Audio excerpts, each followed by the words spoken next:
The mood in Northern Ireland is not very good in and around farming.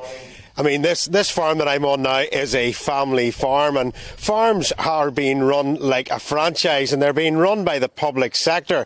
And then they impose legislation and regulation on these farms. And then on top of that, we then had the Europeans that were imposing more regulation and legislation on them. They have to live up to those in order for their food to make it. The problem being is that these farms aren't producing enough money to support, say, 3 people. So one of them has to go out to a part-time job and come back. So if you added up his hours, would he be even making the minimum wage? We very much doubt it. I listened to your panel and they were talking about cash flow, and that's exactly where farms are heading.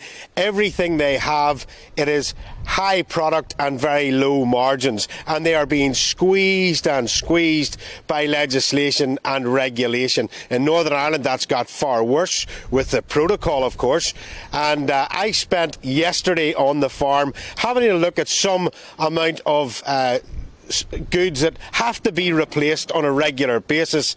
And just when you add up how much money is going out of a farm in, say, a 2 or 3 year basis, you will be quite surprised. Farming is not and never has been a romantic, easy life. Being at one with nature has a price. Food production is a multi-million-pound business.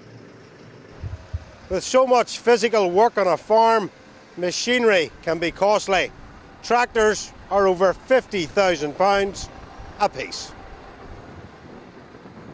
The political classes continue to look toward popular ideals and enforce them on an industry that depends on high volume and low margins.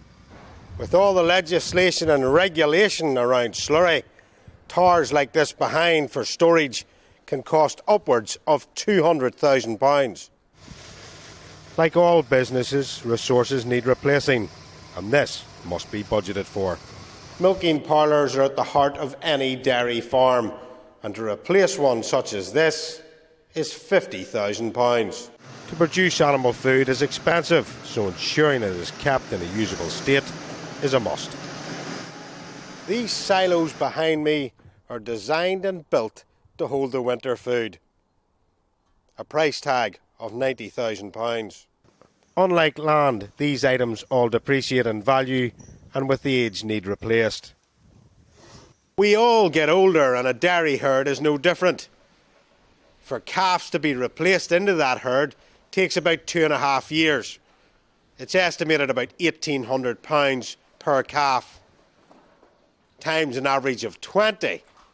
That's nearly £40,000 a year to keep a herd going.